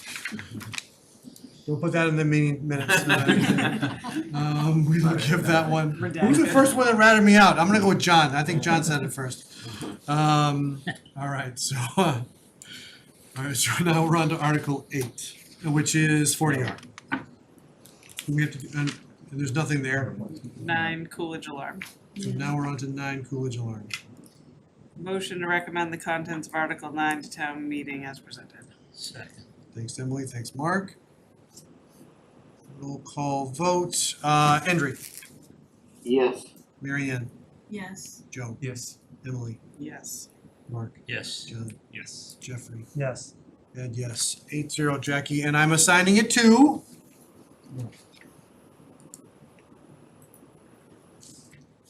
All right, so we're on to Article 10, and this is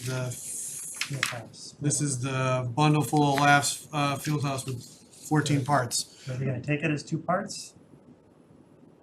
Or are we gonna? How is it gonna get voted? Is I think we just do it voted once. as one? It's gonna be voted as one. You can explain it though. Yeah, oh yeah, who's crossed me, they're gonna get Article 10. All right, yeah, so, yeah, we'll do it all as one. Motion to recommend the contents of Article 10 to town meeting as presented. Second. Thanks, Emily, thanks, Mark. Roll call vote, Andre, Yes, Mary Ann, Yes. Joe, Yes. Emily. Yes. Love the pause. Just thinking about it. Mark, Yes. John, Yes. Jeffrey. Yes. I paused too. It's a yes. 8-0 for that one. We're gonna give that one to Emily for the pause. Drama. I'll give my pseudo Yeah. dissenting You know pause. what's gonna happen? You know what's gonna happen? This is what happened last time there was something like this. I end up getting it. Like this came as a boomerang back. These ones always seem to come back to the chair. Another reason not to be chair. All right, so we are on to Article 12. No, we're passing on that one. Article 11. Sorry, that's the revolving funds. Motion to recommend the contents of Article 11 to town meeting as presented. Second. Thanks, Emily. Thanks, Mark. Roll call vote. Andre, yes, Mary Ann, Yes. Joe, Yes. Emily, Yes. Mark, Yes. John, Yes. Jeffrey, Yes. and Jess. Andrea, you're starting to fatigue on me. I can already tell. Jackie, that was 8-0 on 11, and we'll give that one to Mary Ann. All right, we're gonna skip 12 and go on to 13. MBTA community. MBTA communities. Motion to recommend the contents of Article 13 to town meeting as presented. Second. Thanks, Emily. Thanks, Mark. Roll call vote. Andre, yes, Mary Ann, Yes. Yes. Jody. Joe's an early yes. Guess who's getting that one, Joe? Emily. Yep. Mark. Yes. John. Abstain. Abstain for John. Jeffrey. Yes. Ed, yes. 7-0-1 on that one, Jackie. Sully. Sully did. For official purposes, I say John, but when we're off the cup, I go Sully. All right, so now we're on to we're back to 9. Back to 12. I have them numbered. 13 needs to go to someone. Joe. To Joe. It's going to Joe. Yeah, that's already been well established. It's going to Joe. Down to. Early votes get. He's anxious for it. So 14. I thought we were postponing 14. Postponing. We're postponing. I was on top of that one. We don't have. Already crossed it out. All right, so now we have to do the spinning scorecard. Where is that? Oh, it's back in the. So page 21, it's on the screen. Oh. Killing it. Jackie rocks. All right, Emily, you ready? Yeah. We all gotta turn around now and breathe. You tired? He's getting sleep. I am just sick, I'm not tired here. Do we need a motion for we need one for every line item, right? We do. Fast, yeah. That's the way we've done it in the past, I don't know if it's acceptable the other way. We will do it. You have to do it by line item? Yes? Yeah. Oh, alright then. Thank you guys. It's just easier if you do it in person, it's okay. Thank you. See you, Andre. Bye, Andrew. You do the wave to So since you We can logged off, wave. then you could just do the. Yeah, now we can just hands. So yeah, so Jackie, do we need to say that Andre left at 8:45? I got that. Of course you did, because you're a rock star. All right, so so now Emily, your job's gotten a lot easier. Alright, Your job's the same. Your so job. my job's the My same. job. My job's exactly the We're same. we're a team. job. We're a team. Mark, you still seconding? We're going Yeah, for this yeah. tag team? Alright, so how do we phrase these, cause it's not contents of I a think it's line. moved to recommend the amount. I say, Yeah, you say Yeah, move actually, do you want Let's go the put line Do to I amount. have to say- 99 Yeah. for the amount of, Do you have to say the amount too, or no? I don't know if you have to, Or but just as We did listed? not, no. Yeah. You don't That's have The listed. amount listed in B yeah, 99. if you, that's Yeah. even easier, 'cause that way there. Yeah. Yep. The amount Alright. in B 99 as presented, and then we're All right, move to recommend the amount as presented in line B99 to town meeting. Second. That was a little funky. I'll try better the next time. That's all right. Once Andrew got off the call, so we can all Yeah, roll it's call. first. So all those in favor? Thank you, Andrew. Oh, that's awesome. So we are 7-0. Right, move to recommend the amount as presented in line C99 to town meeting. Second. Okay, all those in favor?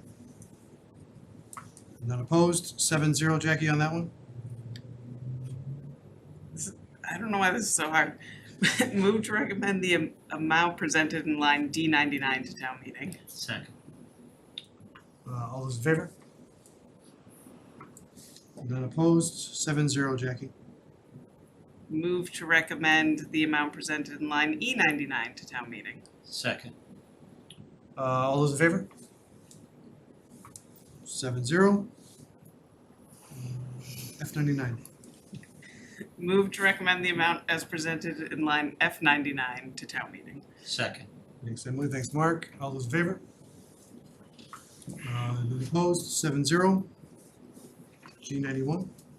Do you want me to do it? I mean, I get it like right in my eyes. I was saying, Joe, I'm borrowing Joe's thing. I don't know, I'm just like struggling. I'm trying to look at the number. There's Go ahead. too many Mary, things. just go.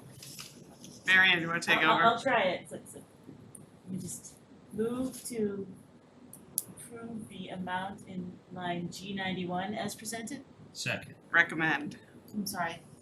right? Move to It's recommend. it's This is gotta my be first time. recommend. Move to recommend the amount in line G91 as presented. Second. Thanks, Mary Ann. Thanks, Mark. All those in favor? None opposed, 7-0. G92. Move to recommend the amount in line G92 as presented. Second. Thanks, Mary Ann. Thanks, Mark. All those in favor? It's trickier None than opposed? it's gonna be. I know. So G91A. Yeah, move to recommend the amount in line G91A as presented. Second. Thank you. All those in favor? So I have a couple None here. opposed, 7-0. Move to recommend the amount in line G92A as presented. Second. Thank you. All those in favor? None opposed, 7-0. Move to approve the amount in line H91 as presented. Second. All those in favor? 7-0. Move to approve the amount in line H92 as presented. Second. Move to recommend, I'm sorry, move to recommend, sorry. friendly amendment. Move to recommend the amount in line H92, is that what we read? Yep, As that's right. presented. Second. All those in favor? Scroll up in a little bit. None opposed. Okay, we're on to I-91. You wanna do some, Joe? Sure, this should You really can do the eyes, Okay. right, You want the starting books? I-91, just Yeah. hit the mouse there. Move to recommend the amount in I-91 to town meeting. Second. All those in favor? You're doing great, Mark. Joe didn't raise his No, hand. my job. Gotta get through it all. 7-0. I can do a Vanna and start pointing to this stuff for you. Move to recommend the amount in I-92 to town meeting. Second. All those in favor? 7-0. Move to recommend the amount in J91 to town meeting. Second. All those in favor? 7-0. Move to recommend the amount in J92 to town meeting. Second. All those in favor? 7-0. Move to recommend the amount in K91 to town meeting. Second. All those in favor? 7-0. Move to recommend the amount in K92 to town meeting. Second. All those in favor? 7-0. Move to recommend the amount in K93 to town meeting. Second. All those in favor? 7-0. Move to recommend the amount in K94 to town meeting. Second. All those in favor? None opposed? Move to recommend the amount in K95 to town meeting. Second. All those in favor? None opposed? Move to recommend the amount in L91 to town meeting. Second. All those in favor? None opposed? 7-0. Move to recommend the amount in L92 to town meeting. Second. All those in favor? None opposed, 7-0. Move to recommend the amount in M91 to town meeting. Second. All those in favor? 7-0. Move to recommend the amount in M92 to town meeting. Second. Thanks, Joe. Thanks, Mark. All those in favor? Yeah, I say you got it under. Finally, Just after one. do it 10 times. 7-0. Anyone else Whoa. wanna come over here and read some I'll lines? just, we just do the whole thing, right? Move Yeah, to recommend. Yeah, U99 is all. Yeah. Move to recommend the amount in U99 to town meeting. Second. Thank you. All those in favor? 7-0. Move to recommend the amount in W99 to town meeting. Second. Thanks, boys. All those in favor? 7-0. Move to recommend the amount in X99 to town meeting. Second. All those in favor? 7-0. Move to recommend the amount in Y99 to town meeting. Second. All those in favor? None opposed, 7-0. Move to recommend the amount in Z99 to town meeting. Second. All those in favor? 7-0. And move to recommend the amount in ZZ9 to town meeting. Second. All those in favor? Is that it now? 7-0. Nice job. Thank you. What a Thanks, Emily, Mary Ann, and Joe for going through that, and Mark for I figured we just lost seconding six all lines. those. I figured it out after the 10th time, you know. Terrific. All Every time right. Ed said the number, then I got it in my head and I Well, was it's hard like, to look small unless you have a Oh, ruler. I need to sign that along it. one. So I'm gonna, We're I gonna do think the minutes. Just after a while. yeah. we're gonna have to give that one to Joe Carnahan. So simple. Yep. I think we're gonna have to give that to Joe Carnahan. Yeah, Joe, yeah, that's, you catch the flu, you get the budget. I'm sure I'll get an angry text at some point over the next couple of days from Joe when he gets back to full strength. All right, terrific. Thank you, everybody, for doing all of that. That was definitely painless. All right, so, and we are now, so Matt, we gotta talk about, so when do you need my, like my statement? Well, we were hoping to have all the statements in by the 21st, so. Town meeting may move a little bit, but if we could still aim for that, that would be So great. April Yeah. 20, I mean, no, sorry, March 21st, March 21st, yeah, so it's, next week. yeah, Yeah, a week from today? yeah, if that's not. Yep, not a problem at all. Okay, thank you. March 21st. I'm basically, I'm gonna take what I wrote last year and change a couple things and then we'll be all good. No, what I'll do, Matt, too, is I'll kind of put some of the things together, but like, and as it kind of goes along, if there's, things in there that I'm missing, I did the same thing with Fidel last year, so. Okay, sure, yeah. All right, I'm missing papers here.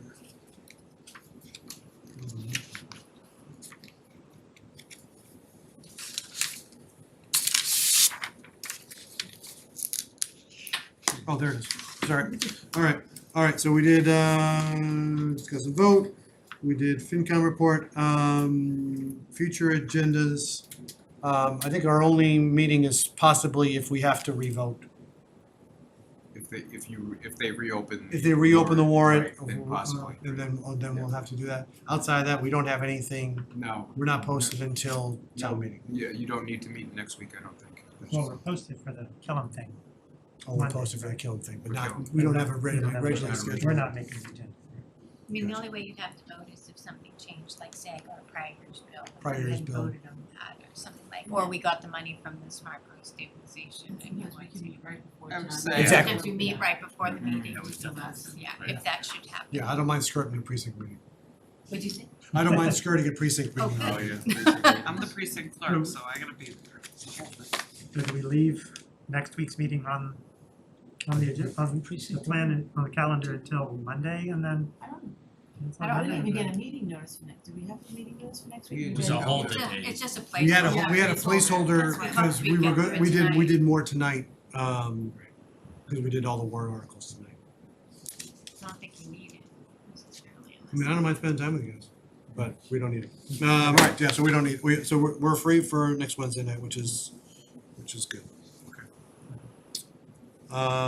Does anybody have anything like, future agenda items, kind of post-town meeting, any discussion, any ideas?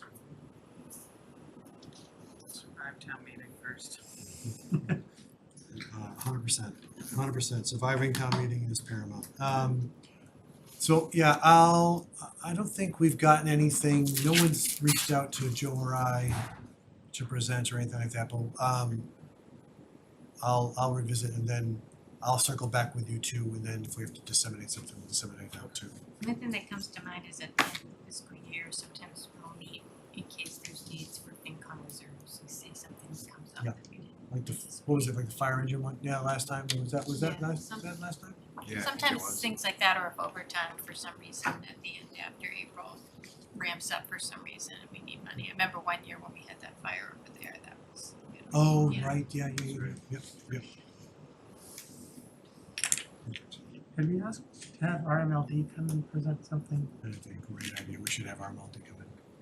Yep, that's a I think somebody else had mentioned it. They didn't they, Kurt? I thought they came. It hasn't, it's been a while, It's been a it's been a while, I know, you go, Joe, do you go, right, or is that you? Well, the problem is, it conflicts with this meeting. It's on Wednesdays? Like last week, yeah. Oh, shit, okay, I think there's one next, not 2 weeks, I think. gotcha. I think it was back when Colleen was the director, I seem to have this remembered, but it could be of her coming here, it could be another She meeting. did come in, yeah. That's the last time. I think I've been in meetings with Greg. Right before she Yeah, I retired. remember. Right, that's It what I must thought. not have been. I think it was a It's the select fall of board. 20. I think it was a It was a select select board. board meeting. I've been in meetings with him, and I think it was select board. Yeah, but it'll be good, it'll be nice to, just to kind of revisit and see where where they have projects and everything else that's going on. It's been a long time since we've had them. That's a great idea. Anything else? Anybody there, anything anybody else can think of? Did we have minutes from last? Yeah. We do. Yeah, we're still on future agendas. I'm skipping ahead, I'm ready to go. I guess it'll just be if obviously they haven't got the CPA rolling, but if they're really still trying to aggressively get it on a fall ballot. Yep. And that's, once that gets going, we may have a Yep, future no, that's a meeting good that point. is involved with CPA, but that probably would not be till early June, maybe, they come up with any numbers. There was an article in Middlesex East on CPA and comparing different communities and amounts. I had shared it on social media, but if you go to the Reading Daily Times Chronicle and click on Middlesex East, that's where I got it. So it was showing, talking a little bit more about Winchester, but then saying how Burlington and Woburn didn't pass it. I think Tewksbury did pass it and gave the amounts. So it was just a good was nice. overview I if haven't you seen that. mentally No, wanna that's get good. caught up on it. And then we don't have any other dates posted, and so we'll do that after town meeting. Yeah. So I think if I was looking at, we typically will do maybe one meeting in May, one meeting in June, one meeting in July. I think we ramp back down to monthly. Is it just, Sharon, is it just in case we need to use the FinCom reserves? Is that what the Yeah, June or meeting is? sometimes, it's usually about the FinCom reserves, or if there's any specific things that you ask that we, kind of give a presentation on, things like that. Yep. If there's something specific that you're interested in. Reading Daily Times, you type Reading Daily Times. Yeah. All right, well, let's move on to meeting minutes. I read through them, I didn't have anything. Anybody else have anything? Motion to approve the meeting minutes from the March 6th FinCom meeting. I don't know. It's the right date, second. John, beat you to it, Mark. Jeez, John. Yeah, there it is. And all those in favor? 7-0, Jackie. It was just one click, Middlesex East. All right, Move to adjourn? Jeffrey, attaboy. Jeffrey. Go for it, John. And then. John seconds. All those in favor? CPA pros, cons, that'll be the article. All those in favor of adjournment? 7-0. Boy, this didn't go long, huh?